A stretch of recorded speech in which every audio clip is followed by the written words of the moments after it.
Welcome to my channel Geetha Devi's blogs. இன்றைக்கி நம்ம bread halwa எப்படி செய்கிறதுன்னு பார்க்கலாம். அதுக்கு தேவையான பொருள் என்னென்னு பார்த்துடலாம். ப்ரெட்டு, நெய், முந்திரி பருப்பு, ஜீனி, அதில் ஏலக்காய் எடுத்து வச்சுருக்கேன். அப்புறம் தேவையான அளவு பால். நம்ம எப்படி செய்கிறதுன்னு பார்க்கலாம். ஃபஸ்ட்டு இந்த ப்ரெட்டில் இந்த 4 சைடு இருக்கிற கார்னர்ஸை கட் பண்ணி எடுத்துக்கணும். ஒரு 2 ப்ரெட்டாக வச்சு அந்த கார்னர்ஸ் எல்லாம் கட் பண்ணி எடுத்துருங்க. ஏன்னா அந்த கார்னர்ஸை நம்ம ஃப்ரை பண்ணும்போது போட்டோம்னா ரொம்ப ஃப்ரை ஆகி அப்புறம் ஒரு மாதிரி கருகி போயிடும். அதனால் அந்த கார்னர்ஸை மட்டும் நம்ம கட் பண்ணி எடுத்துடலாம். 4 சைடு உள்ள கார்னர்ஸை மட்டும் கட் பண்ணி எடுத்துக்கிறோம். கட் பண்ணிவிட்டு 2 பீஸாக கட் பண்ணி எடுத்து வச்சுக்கோங்க. இப்போது ஒரு கடாயில் எண்ணெய் ஊற்றி நம்ம இந்த பீஸை கட் பண்ணி வச்சுருக்க பீஸை எடுத்து பொரித்து எடுத்துக்கணும். எண்ணெய் ஊற்றி ஃபஸ்ட்டு எண்ணெய் சூடானதுக்கப்புறம் நம்ம அந்த கட் பண்ணி வச்சுருக்க ப்ரெட்டை போட்டு ப்ரௌன் கலராக வர மாதிரி நம்ம பொரித்து எடுத்துக்கணும். பாருங்கள் எப்படி பொரிஞ்சு வருதுன்னு. நல்ல ஒரு கோல்டன் ப்ரௌனாக வரணும். அப்படின்னா தான் நமக்கு அல்வா அந்த கோல்டன் ப்ரௌனிஷாக நமக்கு கிடைக்கும். நல்லா பொரிச்சு எடுத்துக்கோங்க. இதுக்கு நம்ம யூஸ் பண்ணுற எண்ணெய் என்னென்னு பார்த்தீங்கன்னா கோல்டு வினர் எண்ணெய் தான். இதுதான் நமக்கு ஸ்மெல் இருக்காது. மற்றபடி நம்ம கடலெண்ணெயோ நல்லெண்ணெயோ ஊற்றினோம்னா அது ரொம்ப ஸ்மெல் அடிக்கும். அதனால் நம்ம கோல்டு வினர் தான் இதுக்கு யூஸ் பண்ணுறோம்.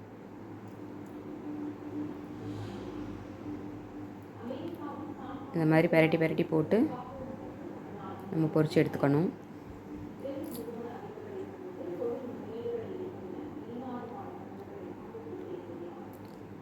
பொரிச்சு எடுத்துகிட்டு அதை ஒரு நியூஸ் பேப்பரில்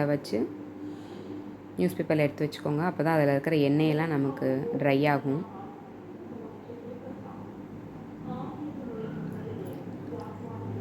இந்த மாதிரி நியூஸ் பேப்பரில் எடுத்து வச்சுக்கோங்க. அப்போ தான் அதில் இருக்கிற எண்ணெயெல்லாம் ஃபில்டர் ஆயிரும். அதுக்கப்புறம் அதே கடாயில் நம்ம தேவைக்கு ஏற்ற மாதிரி கொஞ்சம் நெய் விட்டு ஃபஸ்ட்டு முந்திரி பருப்பு எடுத்து அதில் நம்ம வறுத்து வச்சுக்குவோம். முந்திரி பருப்பு போட்டு நம்ம வறுத்து எடுத்து வச்சுக்கிடுவோம். கொஞ்சம் ப்ரௌன் கலராக வர அளவுக்கு நம்ம வறுத்து தனியாக ஒரு பிளேட்டில் மாற்றி வச்சுக்கிடுவோம்.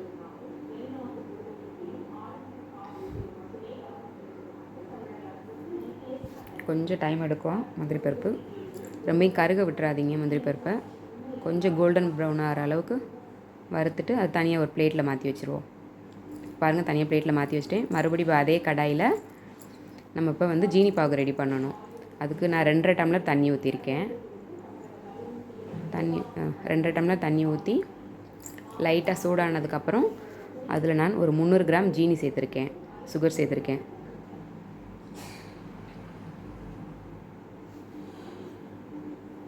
இப்போ தண்ணி லைட்டாக சூடாகிட்டுருக்கு.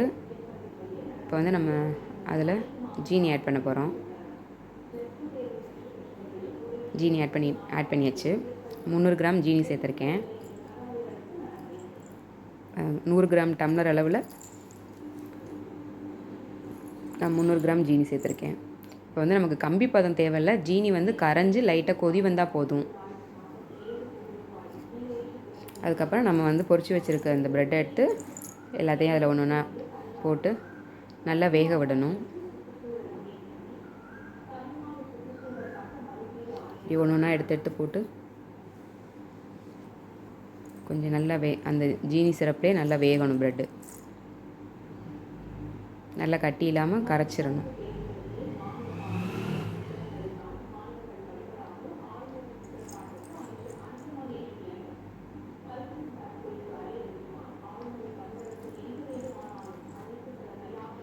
பாருங்கள், இப்போ நம்ம எல்லாத்தையும் போட்டாச்சு. இப்போ ஓரளவுக்கு அது வெந்துருச்சு. இப்போ நம்ம என்ன பண்ணணும், கரண்டியை வச்சு அதை நல்லா கிண்டி உடச்சிடணும். எல்லாத்தையும் நல்லா உடச்சோன்னா இந்த அளவுக்கு வந்துடும். அதோடு இப்போ இதில் நான் பால் சேர்த்துட்டேன். பால் சேர்த்ததை உங்களுக்கு நான் கிளிப்பை எடுக்காமல் விட்டுட்டேன். பால் சேர்த்து நல்லா இந்த மாதிரி மசிச்சு விட்டுருங்க. கட்டி இல்லாமல் நல்லா மசிச்சிடணும். எந்த அளவுக்கு மசிக்க முடியுமோ அப்போ தான் சாப்பிட்றப்ப நமக்கு அந்த இது தெரியாமல் இருக்கும். இல்லைனா ஒரு மாதிரி கட்டியாக இடையில இருக்கும். அது நமக்கு ஒரு மாதிரி டிஸ்டர்பன்ஸாக இருக்கும். நல்லா கட்டி இல்லாமல் ஃபைனாக இது பண்ணிடுங்க. அதுக்கப்புறம் இதில் நான் ஏலக்காய் தூள் போட்டிருக்கேன். ஏலக்காய் தூள் போட்டு அதுக்கப்புறம் அதோட பொரிச்சு வச்ச முந்திரி பருப்பு போட்டாச்சு. இதுக்கப்புறம் நீங்கள் நெய் தேவைன்னா இன்னும் கொஞ்சம் நெய்யை நீங்கள் ஆட் பண்ணிக்கலாம். நெய் ஆட் பண்ணி நல்லா கெட்டி இல்லாமல் நல்லா கிண்டி விடுங்க.